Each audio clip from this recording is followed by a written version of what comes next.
Féisce maigh uile agus fáilte raibh an tíisian mheadhan a bheits againn mar fearste theach in na Gàidhlig. Má haisibh seo ar sonna ciad uairach fáilte Màiri Joy agus smí stúdiche seach na Gàidhlig. Neamh má haisibh tíliúg ha uamhasach má a bhí nóir cuideach i bhíist. Agus a mí imagáid bhí cáil a raibh ach a mí carbránach cuideach go bhfuil sin ar deireadh na seachcinne a rion. Leis Gefíideneach sé tlach go héad a bhí ann. Bhí brion raibh gach lá a bhí gal áan an Gàidhlig, a bhí giúnsachadh achlan agus bhí cynneach a rí carritin. Agus fo be gra na betrair is join a bheits na seisean in ile. Hiad char maitan an dú be matin bhdia bhain bag gdíana na jersag bhai alman na seo ach char sin haid chuid car scóach car glas an seo an glas aú. Crí sé ha colach far a bhfuil síbse, chudas an chat inim na scola agus ionsaigh ma ha fiús sealach gréine has bhí faicin tron dúigh iad fat. Agus at sa hasibh déanamh sin, seo agus bicin fistrich man na Gàidhlig. Can you listen be fisach of her seo? Ach, has a smúneige go bhfuil dúine iad a bhí a brion na Gàidhlig ar san cór agus míle bliana. Smúneige sin, míle bliana agus dócha go fata bhí míle bliana go lé. Agus nach sin ha fórsanach go bhfuil canan acin as an dúigh ag go bhfuil éachtré háfata sin agus go bhfuil sin háasca blian as a lá a haun. Agus tá an díon sin bláthag, bh dul le chrathag go golarú. Ach, an ná sé bhí crathag, an díon sin ceann Gàidhlig glúin cas a ríis, sin an t-òran. T-òran big blá hí searlúmsa. Hulid idir téisial? Hen ega. Ceann Gàidhlig glúin cas, Ceann Gàidhlig glúin cas agus súran, chlósan bíal agus tron. Ceann Gàidhlig glúin cas, Hen ga trí céad. Ceann Gàidhlig glúin cas, Ceann Gàidhlig glúin cas agus súran, chlósan bíal agus tron.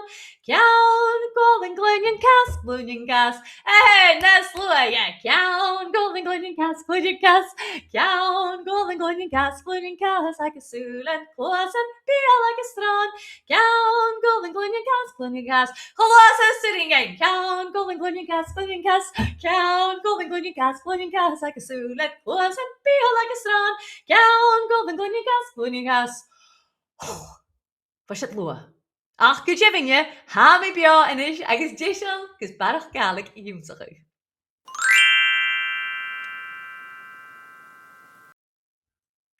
Agus nach mac go sin giúnsachadh ar a bhí giúnsachadh a-abairtean an teachcinsa.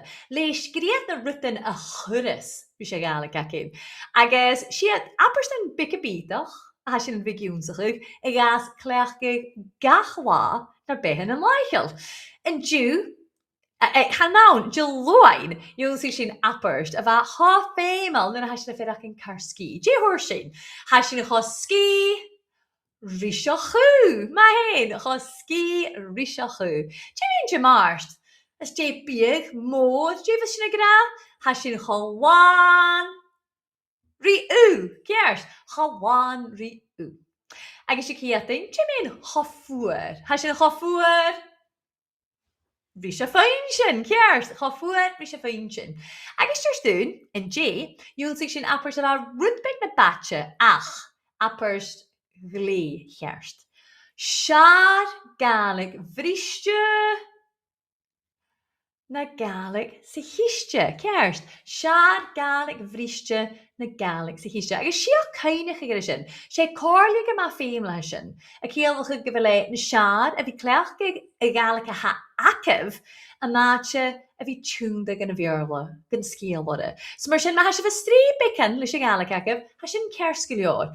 Cum a bheidirh agus loraic sibh dói gus a Gàidhlig a hacah a chléachcaigh. Ach, seo téhá iligíomh an dú agus há an té sa cóirsaúm sa glan. Má haisina féideach ar chátálaiste, chádóil sinna géine rá go bhfuil sin chosonna rí luch an láfa. Sménig! Chosonna rí luch an láfa. Agus, am is mé go big an luchach bhic an luch sin go masonna, leis go big bíag an paltse achcin sin. Agus am dachas go bhfuil siomh sé a ferachcin, chosón a riluch an láfa an drasta, agus go té Jacob na hapar sin seo a chléachgaigh bhotheo amach, agus dácha cuideach an ionnsachadh gan na carachin nó gan na cáirsteanach.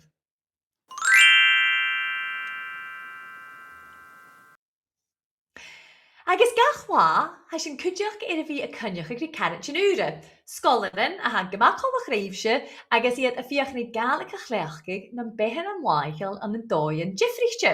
Agus an dú, ha sin a foghlam gan Eilean Sgitheanach go ceanna tua an Eilean Sgitheanach, agus táilda sin ar Sgoilearan Bhunsgoil Dhùn Bheagain.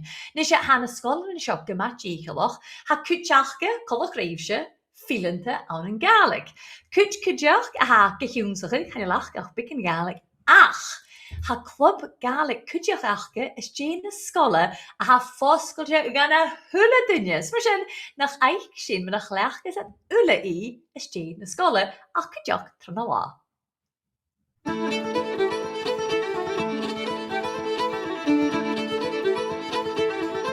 Hello, h-uile duine an dú ha mi an Eilean Sgitheanach. Gus brín rí Sgoilearan Bhunsgoil Dhùn Bheagain man dói an sa bíad héna chléachgaigh na Gàidhlig agus apar go bhfuil iascaí agus dealasach.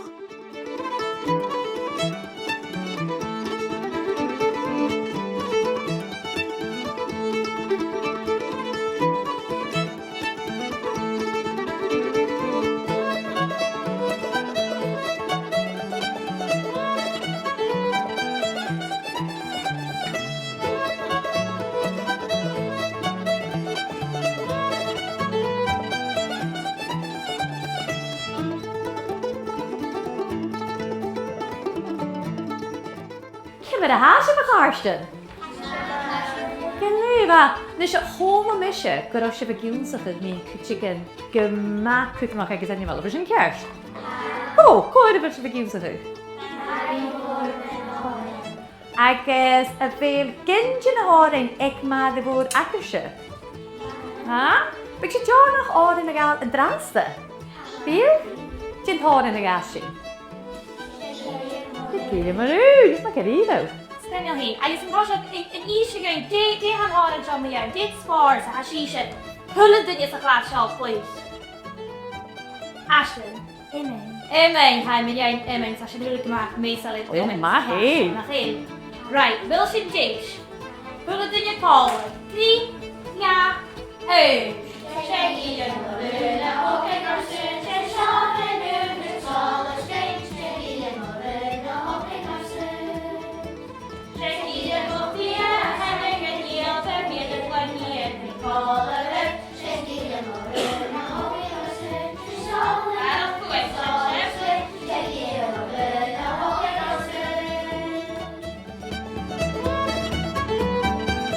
Lá an toiseach, Jane Penny Mheadhan. Is me sé Grace, is me sé one. Agus Jane classes a bhfuil sibh. Classichean, a me sé an clasichean. Gléomh agus hómise go bhí sibh Jane bhríte go masóirichte is dé na scoile. Dihaoine. Club a lei. Agus Jane tachart is a club a rúi. A sin rúi feta. Tí go fatas a bhí sibh a rúi. Bhí sibh a lei go a man Gàidhlig fad. Ní sin Sin go bh fatar fáil na bhfuil. Fébe go bhfuil an dí seacaibh go bh fálainn agus fit. A bhfuil. Sa bhfuil dúine dá an cuideach a clasichean na bearla. agus mami. Agus mami an cuideach. Tí bhín dadíon. Daddy kitchen. Sinnadan? Sinnadan? Yeah. Mami an dadíon na clasichean Gàidhlig agus na clasichean bearla. Aniana, Agus Aniana. Hula duine. Héin. So, ha sin díadach atáisecha, díadach an nuirí, há sé sin cabaréis na scoile, ha foscailte go thula scoilear Gàidhlig agus bearla go clasa hun go clasa seach. Ha cuideach foscailte go na neachtéiciis uile agus cuideach go párantin, so bí a galáte gachtar stúin, bhí sin cosc socha 10 minút in blach suas, bhí sin deanú étar na 100,000 rí, bí fiúrt na fiúnisáid go deanú rééis cosiach agus fiúniile tíadach cosiach, agus Bíad gael táir spórs a chomach club a bhí acin as a Gàidhlig agus anna dun bhí can héin as haar cártir is a thula duine.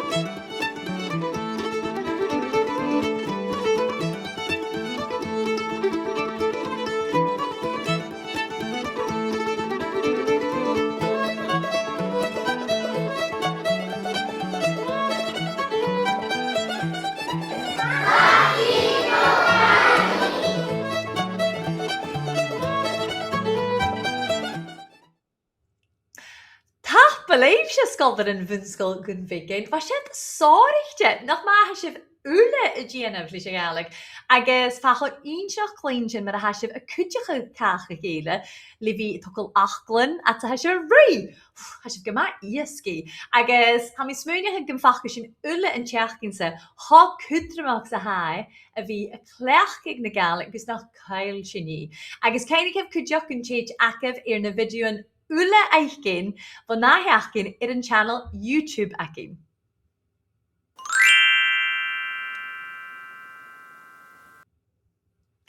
Nishe, hasje er vi gopper gudjícha lachan teachcinsa a ionnsachadh óran. Leis, na ma varel sic you. Gré seo an dói a siar go Gaelic ionnsachadh. Oh, agus fa mi dói aichcin cuideach, fa mi coitas in chat. Ha mi feichcin gyfle grian an an bagach hastel agus cuideach in a lochan a mi smúneach so tapaleif en join vis coitas seo sna hélan an siar. A mi so grán leifse a hana mi seo na siar fisgar agus I car scoch agus tashan is seo cuideach. Ach, Chile gan nóran acin.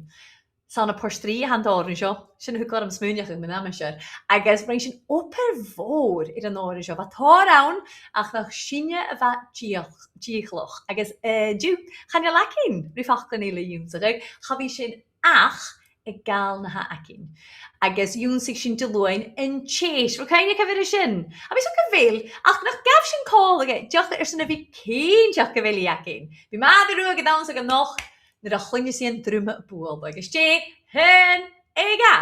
Fi Màiri Ruadh Gàidhlig an noch, dòighean a mheadhan foch. Fi Màiri Ruadh Gàidhlig an noch, nyr a chluinne drwm bwyl. Agus nag afterach ma bheit méach gacah, gib se codamíle ar Senegal. An chanis an ciún tuachta, vi fi fatta. Agus is a hiad draun, fa sin a brian, mi an laichin na seachcinne, agus jéfa si a GME tron seachcin. Dihaoine, Mars, Ciatain, Stún, op a rhael, op a chrúai, ach nar a hiic eiche de húd, fi Màiri Ruadh Gàidhlig. Fiach sin ar sin. Hyn, ega, Dihaoine, Mars, Ciatain, Stún, op a rhael, op a chrúai, ach nuair a hiic eiche de húd, fi Màiri Ruadh Gàidhlig. Ma Cuiridh. Dyn ni'n darn around, fel cainig acaf dif a tachyrst. Charo sy'n y geri, rwts yn bi I GME. Ach, a fi called rys a choldau. Fe sy'n gra, coma let cattle, coma let she, ha ciol na'r nanam, ciol na cri. Is lenni sy'n dylw tro rachen first tri, cas hym y choldau. Ma hyn. Apar jo farst I fysawn. Hyn, ega. Come let cattles, come let she. Ha kionar nanams, kionar cri. Lieni shin the lutra rach and for stri. Cas heme cholain. Ma Cuiridh. Agus J hachra station. Van a hinel and cúl a chin. Glees a phoebe, glees a níal. J vat a clich? Cashmach riile spúrst chriel. Sias tron vale be sinne a trial is Màiri Ruadh Gàidhlig. Fiach sin ar sin. Glees a phoebe. Hyn ega. Glees a phoebe, glees a níal. Cashmach riile spúrst chriel. Sias tron vale be sinne a trial is Màiri Ruadh Gàidhlig. Apad jo scialach as an áireann seo cuideach stalm gomóra. Jamie an seo charsin, an fiach sin iad, an téist, a hiad raun, an téist, an darna raun, an téist, an tris raun agus an téist a riist. Hulle pís cóla. Fys a ferachcin, gisal agus Jonach. Gus scialach Màiri Ruadh a chloinn. Hyn ega. Bi Màiri Ruadh Gàidhlig an noch. Dòighean a mheadhan foch. Bí Màiri Ruadh dh'ionnsaich nuair a chuine seisean druma bhuabhach, Dihaoine t-seachdain, upper Eilean upper Roy, ach nuair a Cuiridh Joy, bí Màiri Ruadh dh'ionnsaich, bí Màiri Ruadh dh'ionnsaich a-muigh, bí Màiri Ruadh dh'ionnsaich nuair a chuine seisean druma bhuabhach. Cummalad catals, cummalad she, a cearnan anams ceolnar crìoch, slianni sin do lútra rátin forstré, clasichean chloinn, bí Màiri Ruadh dh'ionnsaich bí Màiri Ruadh dh'ionnsaich nuair a chuine seisean druma bhuabhach. Glés a phibs, glés a níomh, casmach rialas puairt chriel, sias tron bhaile bí sinne tríomh, is Màiri Ruadh dh'ionnsaich, bí Màiri Ruadh dh'ionnsaich bí Màiri Ruadh dh'ionnsaich nuair a chuine seisean druma bhuabhach. Gàidhlig a thuaile duine nach maith a réimsibh, chané áran sibh a sin, ach réimsibh a chúis iad. A mín dáchas go do chóirse réimse, chamas a chóirte rúmsa, agus gon cúmse a bheirh go gáil, fiús ar a bheits an teachcin sa dísel.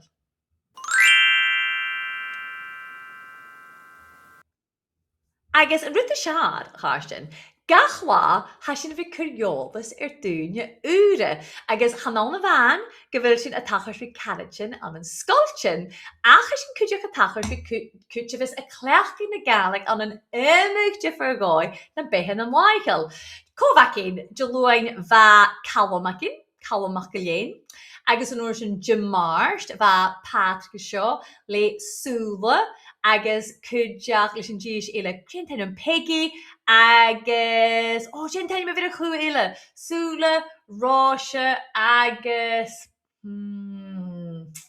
Peggy, Flórí, súla, ráise agus Flórí. Agus an uair sin Dihaoine bha kit fa circus Fáislig, agus cúideach an dé bha sin a bríomhí éile. An dú há an tamán, fáilte chuir a cúideach an éile.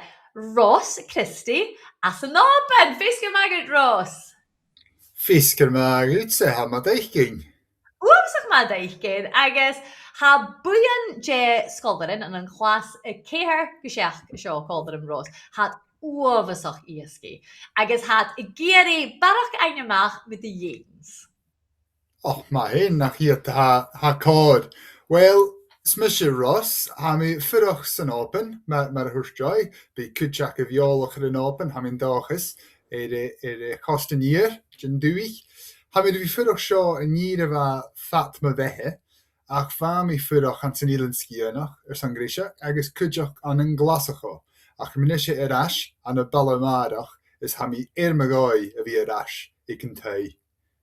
Galéfa, agus hais Ross go bhfuil sa cleachcaigh na Gàidhlig an an imidach Gháid na da bheithe, an siúgéin bicin mina sin. Well, sinne, had da jiffer upper ac am se ha gam a chwbl trang tran teachcain, is yn y fôr chwch gen ni ha mi gwper mar rawnsiche. Sinne kiel chwch gyfel mi y draste swy as yn offers ac am I cytai, bi mi lefig fatala, agus y rwydys dylia feme mi skrivig min a lef mi. Agus ha mi gwper chwch I ionnsachadh trach gys y skrivig, sin mar lior môr fatte, agus bi sin chofatter I 100,000 fachkel I ats, mar sin ha söhyd fod hosachadam an a bhí scríbig sin. Ha sin uamsach fatte, agus com a dhéanamh tú 10,000 fachtal a scríbig. Well, ha ma gyfa mi seo Cuiridh Joy ar sam ma dhéon duine ácha agus clachcaigh na Gàidhlig ha, agus seola sin chóirte go in brion hula duine a géisteach a drásta. Or sin a mi cuatrí mar a sitting a duine fachlan úra a thucail agus mar a sitting aibh dolas as leis a Gàidhlig an a dóighean de phríochte. Agus ha nopper illa hau GME, ha sin gyma cailche rwys sin nach il? Well, sinne díadach an jeidir cheachcain na bheits aimse bhain agus aimse na chéilcho mán, be mi dolamach gan na beantain, cáirí duine águs duine na sinne, agus bí sin na ionnsachadh na Gàidhlig agus a ionnsachadh mheadhan na Gàidhlig, bho bhí amach ans na beantain héin, ha timachlar na beantain álaí nach cin an alape. Agus, cwrsan hau is mewn yw Ross, gyfle choma a fi ionnsachadh a bhlad a-muigh? Well, seo rút, hainil fisacad na agus tú an doras, hainil beach san biacad a dé na haudal a ionnsachadh me héitú muigh gan na beantain. Ha nile colach riví suí na clas le leor, no leor tex an na mar sin.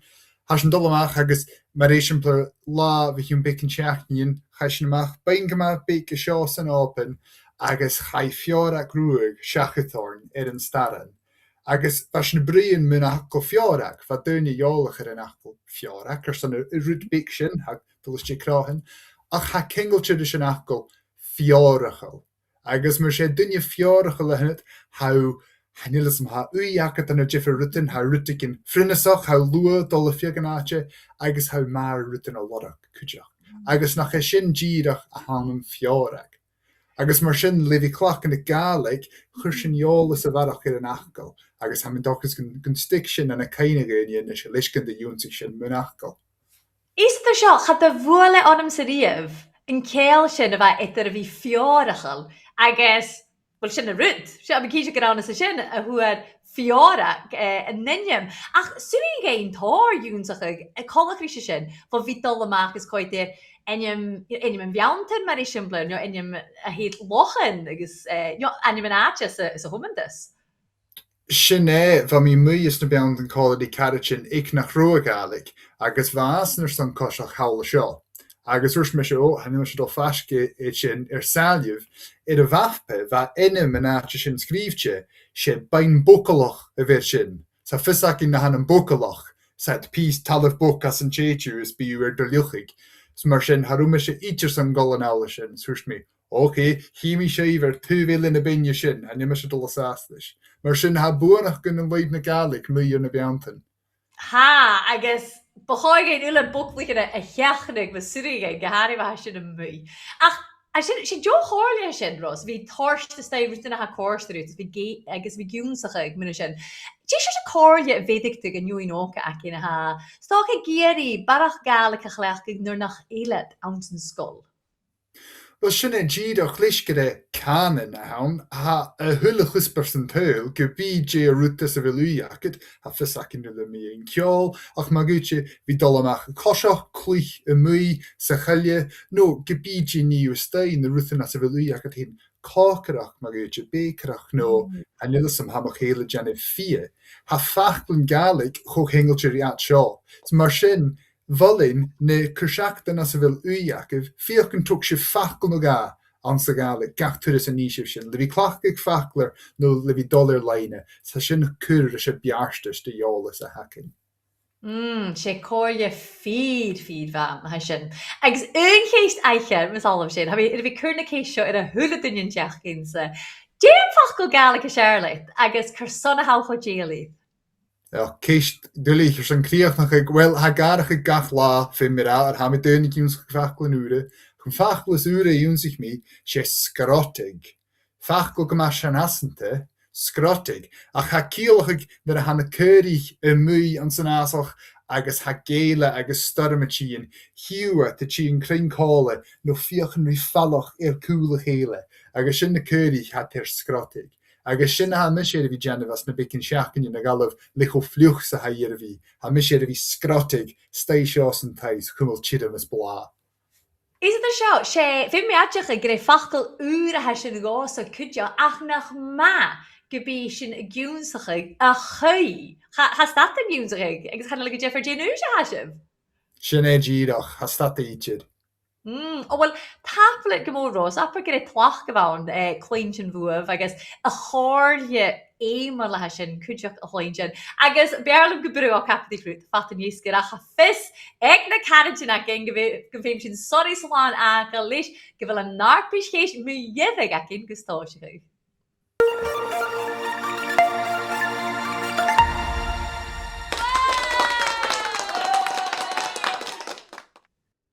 geríre a cháirstean agus an disise. Féimi sin bhí skipalta leis go bhfuil na céistean móra seo fithe bhór agus mar is ábhais chennealach chicken acab son an phríchars. Mar sin, dal me t-òran. Ciste hún, cáte bhil Bhunsgoil Dhùn Bheagain. A bhili an glasachú, a bhili Eilean Sgitheanach, neo a bhili an barai. An glasachú, Eilean Sgitheanach, neo an barai, Cuiridh Joy ar phríchars an Tadhlaidh.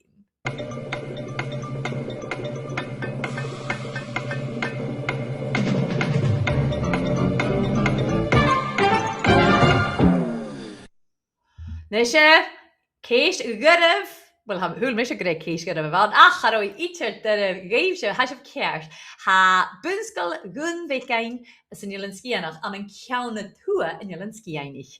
Agus tí sio clwb a ha achga ysdyn y sgoile, a fel clwb clasichean, nio clwb snaf, nio clwb rwy achga ysdyn y sgoile. Clwb clasichean, snaf, nio rwy. Gyda stau, sin yn Tadhlaidh.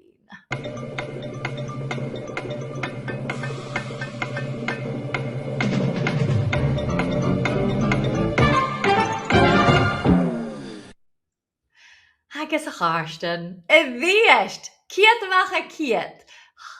Hasib a géisteach go dlú agus stilm sin. Hasib ceir sé clubba rwy a ha achga ysdyn y sgoile. Agus nach mar ein dúla cwydioch. Stach go bhfuil a héisteach rydych na stóda, cwydh crìoch ar a napirst as údda againn. Chosona rí luch, ach luch cáte. Luch van vorst, luch an an láfa, nio luch sa frisse. A bhfuil an luch ag bheith againn van vorst, an an láfa, nio sa frisse. Cwydh sin a stau an Tadhlaidh.